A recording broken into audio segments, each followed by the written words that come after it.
સહજાનંદ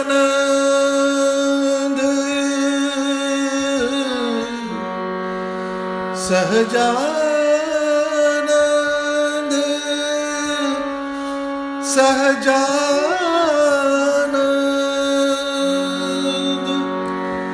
સહજાનંદ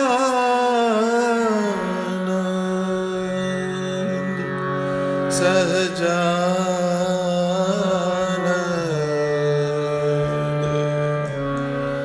સહજાનંદ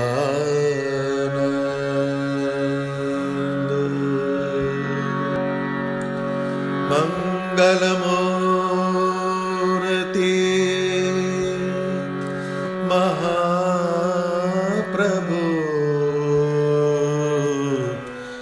શ્રી સહજાનંદ શ્યામ સુખ સાગર સંતાપ હરણ રટુ નિરંતર નામ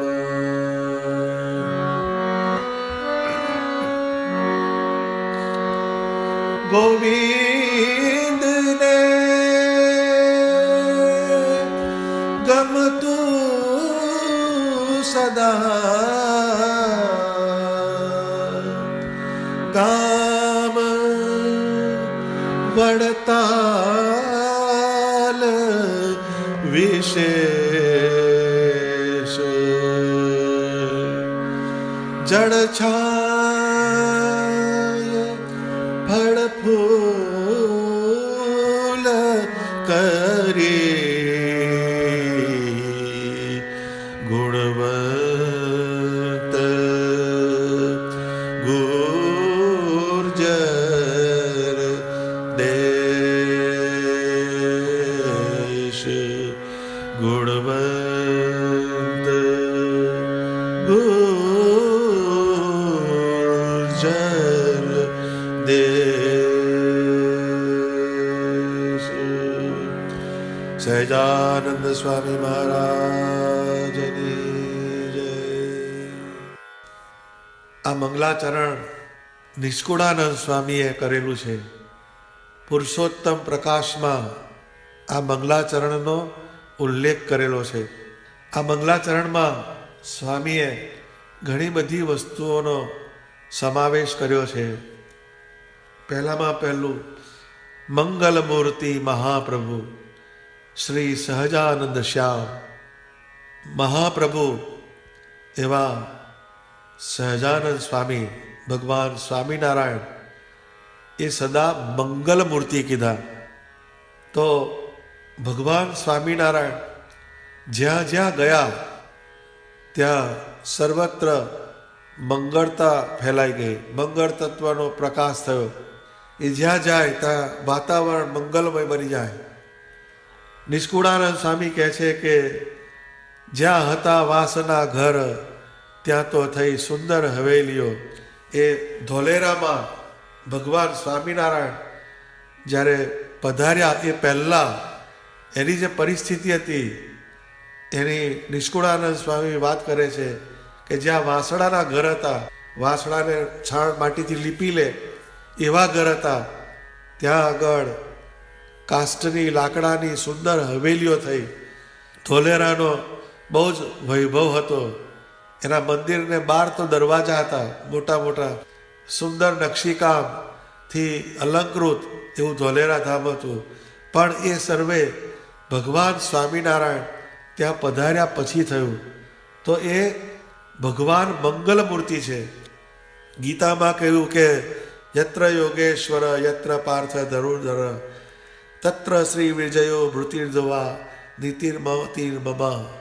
એટલે જ્યાં આગળ યોગેશ્વર એવા કૃષ્ણ છે ત્યાં આગળ શ્રી છે એટલે શોભા છે, ઐશ્વર્ય છે, વિજય છે, નીતિ છે. તો સ્વામિનારાયણ ભગવાન એનો જે જીવને સંબંધ થઈ જાય ત્યાં આગળ આ બધા ગુણોનો નિવાસ થાય. શ્રી એટલે સમૃદ્ધિ, જેનો મૂર્તિનો સંબંધ થાય, એનામાં જ્ઞાન, વૈરાગ્ય, ભક્તિ, ધર્મ, આ બધા જે ભગવાનની ભક્તિના પોષક તત્વો એ અંદર આવવા માંડે, એની શોભા છે. પછી વિજય છે, તો મૂર્તિનો સંબંધ થાય તો અંતઃશત્રુ થકી વિજય થાય આપણો. અને નીતિ છે, નીતિ એટલે સાચી રીતે ચાલવું, કોઈ પણ હેતુને પાર પાડવો, કોઈ પણ નિયમ દ્વારા, એને નીતિ કહેવામાં આવે છે. તો ભગવાનના ધામને પહોંચવાનો જે માર્ગ એને સરળ બનાવે એવી નીતિ એ ભક્તને આવડે. જ્યાં ભગવાન છે એ મંગલ મૂર્તિ કીધા. સુખ સાગર સંતાપ હરણ, ભગવાન સ્વામિનારાયણ સુખના સાગર છે. જ્યાં આગળ ભગવાન છે ત્યાં સુખ જ છે. જ્યાં જ્યાં ભગવાન સ્વામિનારાયણ ગયા ત્યાં ત્યાં સુખ ઠલવાયું નરું. સુખ એટલે ભગવાન સમયો કરે તો એમના આકારનું જે દર્શન કરે એને સુખ થાય, એમના સંત હરિભક્તોનો જેને મિલાપ થાય એને સુખ થાય, ભગવાનની લીલાનું દર્શન કરે એને સુખ થાય, સમયે આમાં ભગવાનનું પ્રસાદીનું અન્ન જમે એને સુખ થાય, ભગવાનના કીર્તન સાંભળે એને સુખ થાય, ભગવાનની વાણી સાંભળે એને સુખ થાય. જેમ જેમ ભગવાનની મૂર્તિનો સંબંધ થાય એમ સુખ થાય છે. કેમ કે ભગવાન સુખના સાગર છે. અને સંતાપ હરણ, 3 પ્રકારના તાપ છે, આધિદૈવિક, આધિભૌતિક અને આધ્યાત્મિક. આ 3 પ્રકારના તાપ એનાથી એની રક્ષા થાય છે. કેમ કે એ ભગવાનના ચરણ કમળનો એને આશ્રય કર્યો. તો સુખ સાગર સંતાપ હરણ, ભગવાનના આટલા ગુણો તો છે, પછી આપણે શું કરવાનું છે એનું આ મંગલાચરણ આપણને શિક્ષણ આપે છે. એ રટુ નિરંતર નામ. તો ભગવાન મંગલ મૂર્તિ છે, મહાપ્રભુ છે, સુખના સાગર છે અને ભક્તજનના સંતાપને હરનારા છે. આવા ભગવાન છે એ આપણને મળ્યા તો એનું નામ નિરંતર રટવાનું. એટલે અહોનિશ, અહોનિશ તો આપણાથી નથી થવાનું, પરંતુ જીવનના જે જુદા જુદા ક્ષેત્ર છે એમાંથી જ્યારે જ્યારે કંઈક સમય મળે તો ભગવાનના મંત્રનો જાપ કરવાનો. તો એનાથી આપણા કર્મ જે છે એ કપાય, કર્મનું બંધન કપાય, આપણી અંદરની વાસના જે છે એ કપાતી જાય. તો એ સ્વામી કહે છે કે રટુ નિરંતર નામ. જ્યારે જ્યારે સમય મળે ત્યારે સ્વામિનારાયણ સ્વામિનારાયણ આવા મંત્રનો જપ કરવાનો. પછી આગળ કહે છે ગોવિંદને ગમતું સદા, ગામ વડતાલ વિશેષ, જળ છાય ફળ ફૂલ કરી, ગુણવંત ગુર્જર દેશ. ગોવિંદ એટલે ભગવાન સ્વામિનારાયણ, એને ગમતું સદા, કાયમને માટે, વડતાલ ગમતું, એમ કે છે નિષ્કુળાનંદ સ્વામી. ગામ વડતાલ વિશેષ, વડતાલ એમને વિશેષ ગમતું. આગળ બીજા સંદર્ભ જોઈએ તો હરિલીલામૃતમાં પણ કીધું કે સૂતા બેસતા સર્વે કાળ, વાલો સંભારે છે વડતાલ. જેમ ઘરને સંભારે પ્રવાસી, તેમ વડતાલને અવિનાશી. અને સમર્થન કરતી આ કડી છે. ગામ વડતાલ વિશેષ શબ્દ વાપર્યો. તો સૂતા બેસતા સર્વે કાળ, વાલો સંભારે છે વડતાલ. સૂતા હોય મહારાજ, બેઠા હોય કે દરેક ક્રિયાની અંદર એમના અંતર મનમાં વડતાલની રટના ચાલતી હોય છે. વાલો સંભારે છે વડતાલ. જેમ ઘરને સંભારે પ્રવાસી, જેમ કોઈ પ્રવાસે ગયો હોય, ઘણા બધા દૂર ગયો હોય તો એને પછી એનું ઘર સાંભળે છે, એમ વડતાલ એ સ્વામિનારાયણ ભગવાનનું ઘર છે. જેમ ઘરને સંભારે પ્રવાસી, તેમ વડતાલને અવિનાશી. એમ વડતાલને સ્વામિનારાયણ ભગવાન નિત્ય સ્મરણ કરે છે. તો સ્વામિનારાયણ ભગવાન જેનું સ્મરણ કરતા હોય, જેને વડતાલ ગમતું હોય, ગોવિંદને ગમતું સદા, ભગવાનને ગમતું એવું જે વડતાલ ધામ, એ આપણને ગમવું જ જોઈએ. એ જો આપણને ના ગમે તો આપણું દુર્ભાગ્ય કહેવાય, આપણને પૂર્વજન્મના કંઈ પાપ નડતા હશે તો જ વડતાલમાં આપણને પ્રતીતિ ના થાય, તો જ વડતાલમાં આપણને પુણ્ય કરવાનું મન ના થાય. એટલે આપણું તન હોય, મન હોય અને ધન હોય એને વડતાલને સમર્પિત કરવાનું, તો એ જે ભગવાનને જે ગમે છે એ આપણે કર્યું કહેવાય. તો વડતાલના મંદિરની અંદર જે મૂર્તિઓ છે એને મનમાં સંભાળવાની, વડતાલના જે જુદા જુદા તીર્થસ્થાનો છે એને મનમાં સંભાળવાના, અને ક્યારેક આપણને અવકાશ મળે તો શરીરે કરીને એ મંદિરના પ્રદક્ષિણા કરવાની, ત્યાં આગળ કંઈક સેવા કરીએ શરીરથી, એ શરીર સોંપ્યું અને આપણું જે ધન, આપણી જે આજીવિકા હોય એમાંથી કંઈક બચાવ્યું હોય એ થોડુંક વડતાલમાં વપરાય એવો આપણે કાયમ ધડાવ કરવાનો. તો આપણને ભગવાનને જે ગમે છે એમાં આપણે ગમતું કર્યું, એમાં આપણી ઉપર ભગવાનની પ્રસન્નતા થાય. આગળ કહે છે જળ છાય ફળ ફૂલ કરી ગુણવંત ગુર્જર દેશ.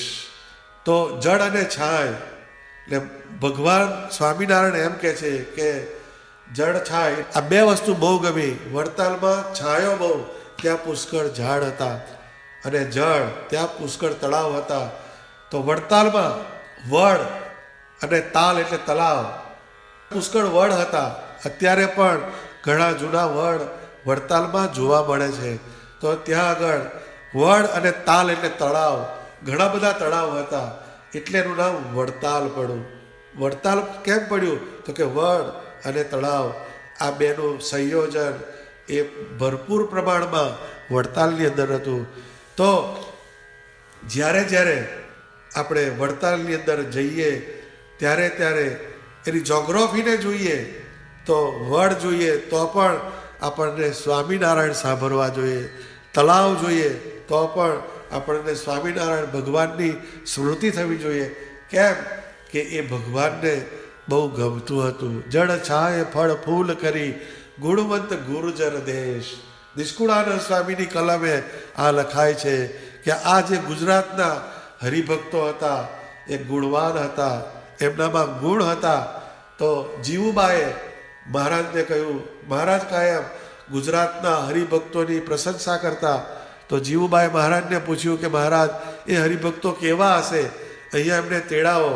તો મહારાજે ગુજરાતના હરિભક્તોને ગઢપુર તેડાવેલા છે. એ આપણો સંપ્રદાયનો ઇતિહાસ કે છે. તો ગુણવંત ગુર્જર દેશ, ગુણોથી ભરેલો એવો આ પ્રદેશ છે.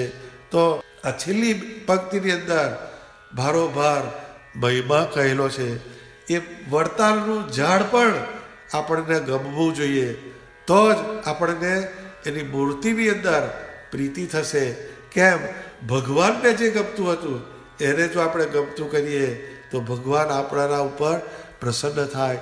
તો આ મંગલાચરણની અંદર આટલી જુદી જુદી વસ્તુઓ લખેલી છે સ્વામીએ, પરંતુ એના સંદર્ભને જો સમજીએ તો અંદરથી આપણને જુદું જ બળ મળે અને જુદી જ પ્રેરણા મળે. હવે સ્વામી બીજું મંગલાચરણ કહે છે, એની અંદર એક જુદી જ વાત છે. તો મંગલાચરણમાં જુદા જુદા તત્વોનો સમાવેશ છે. નંદ સંતોએ શ્રીજી મહારાજના મંગલાચરણ જ્યારે કર્યા હોય ત્યારે એમાં જુદા જુદા પ્રભાવ મૂકેલા છે. તો આપણે બીજું મંગલાચરણ સમજીએ. સ્વામી સહજાનંદ ને સદા રહીએ શરણ, લાભ અલભ્ય સો લીજીએ, જાયે જન્મ ને મરણ. સ્વામી સહજાનંદ ને જે ચરણે સોંપે શીશ, જુએ અવગુણ જીવના કરે ગુના બક્ષિસ કરે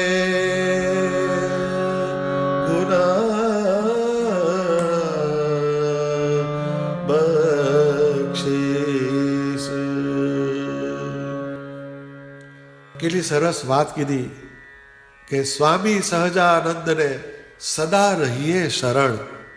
શરણું લેવાની વાત કરે છે, પરંતુ કોનું? તો કે સ્વામી સહજાનંદને, ભગવાન સ્વામિનારાયણના શરણે જવાની વાત કરે છે. તો જ્યારે કોઈ કાગળ લખે તો એમાં એડ્રેસ હોય છે. હવે કાગળની અંદર 50 લાખ રૂપિયાનો ડ્રાફ્ટ મૂકેલો હોય, એને રજીસ્ટર કરવા મોકલીએ, પરંતુ એડ્રેસ વગર એ 50 લાખનો ડ્રાફ્ટ જતો નથી. જેમ બેંકની અંદર પૈસા મૂકવાના થાય, લાખો રૂપિયા હોય, તો કોઈ શેઠ બહુ પૈસાવાળા છે એમના નામે આ મૂકીએ છીએ એવું નથી થતું, પણ એ શેઠનું સ્પેસિફિક નામ હોય છે. એમ ઘણી જગ્યાએ સચરાચર વ્યાપાર, સર્વંતર્યામી એવી વાત કરવામાં આવે, પરંતુ એ ભગવાનનું સર્વવ્યાપક ફોર્મ છે. પરંતુ એને સાકાર અને મૂર્તિમાન સ્વરૂપે જ્યાં સુધી આપણે જોઈએ નહીં ત્યાં સુધી તમારી ભક્તિ સફળ થતી નથી. જેમ 50 લાખ રૂપિયાનો ડ્રાફ્ટ છે, પરંતુ એડ્રેસ વગર જઈ શકતો નથી, એવી રીતના આપણી ગમે એવી નિષ્ઠા હોય, ભક્તિ હોય, પરંતુ સામે એક આકાર ફિક્સ હોવો જોઈએ. એ સાકાર સ્વરૂપ એ જ્યાં સુધી ના હોય ત્યાં સુધી તમારી ભક્તિ, ઉપાસના એને પહોંચતી નથી. તો એ કહે છે સ્વામી સહજાનંદને સદા રહીએ શરણ. એમને સદાને માટે શરણ રહેવાનું કીધું. હવે સદા શરણ રહેવું તો બહુ કઠણ છે, કારણ કે આપણા જીવનની અંદર ઘણી બધી પ્રાયોરિટીઝ છે કે જે આપણો સમય અને આપણું આયુષ્ય ખાઈ જાય છે. તો સદા રહીએ શરણ, સદા માટે એ આપણે માટે શક્ય નથી, પરંતુ દિવસ દરમિયાન જે સમય મળે એ સમયમાં ઘરમાં જે મૂર્તિ હોય તેનું વધારે ને વધારે અનુસંધાન રાખવું, તો એનાથી સમય સારો જાય. એને સમયસર થાળ થાય, આરતી થાય, ભગવાનને પોઢાડીએ, એની સેવા કરીએ, હાર બનાવવા, મૂર્તિ સામે કીર્તન ગાવા. જ્યારે એમ કે એકાદશી હોય તો આપણે મૂર્તિ સામે બેસીને 15-20 મિનિટ કીર્તન બોલીએ. કોઈ દિવસ આપણને રજા હોય તો આપણે એ દિવસે થોડોક સમય ભગવાન માટે પણ કાઢીએ. જેમ 7 દિવસના તમારો વીકનો એક પ્લાનિંગ હોય કે 5 દિવસ કોઈ જોબ કરતું હોય, 6 દિવસ જોબ કરતું હોય, તો રવિવારનો દિવસ જ્યારે આવે ત્યારે લોન્ડ્રીની વાત આવે, વેક્યુમની વાત આવે, બીજી બધી વસ્તુની તમારે પ્રાયોરિટીઝ ડિફાઇન કરેલી હોય છે. એ આગળથી જ એનું પ્લાનિંગ થાય. એવી રીતના અડધો કલાક કે કલાક એક્સ્ટ્રા પૂજા સિવાયનો રવિવારના દિવસે આપણે ભગવાન નિમિત્તે કાઢીએ, એવું જો પ્લાનિંગ થાય તો એ તમને ભગવાનના શરણે રહેવાની જે વાત છે એ ફિટ થાય. તો એના મૂર્તિ સામે કીર્તન ગાવાના, કોઈ દિવસ જન્મગલના પાઠ કરીએ, ચોખા ચડાવીને માળા કરીએ, દંડવત કરીએ, પ્રદક્ષિણા કરીએ, ભક્ત ચિંતામણીનું વાંચન કરીએ. અને જ્યારે ઉત્સવ સમયા હોય કે કોઈ ભગવાનનો જન્મ જયંતિનો દિવસ હોય, નોમ, તે દિવસે ઠાકોરજીના રૂપને શણગારવો, એ દિવસે ભગવાનની સ્તુતિ કરવી. કોઈક વખતે જ્યારે સમય હોય ત્યારે ભગવાન અર્થે ઘરમાં જુદી જુદી વાનગીઓ બનાવીએ અને એ ભગવાનને ધરાવીએ. આપણે જુદી જુદી વાનગીઓ બને છે, પરંતુ જ્યારે આપણા ઘરની અંદર મહેમાન આવે ત્યારે બને છે. પરંતુ ભગવાન અર્થે કોઈ વસ્તુ આવી બને તો એ ભગવાનના શરણે આપણું મન ગયું એમ કહેવાય.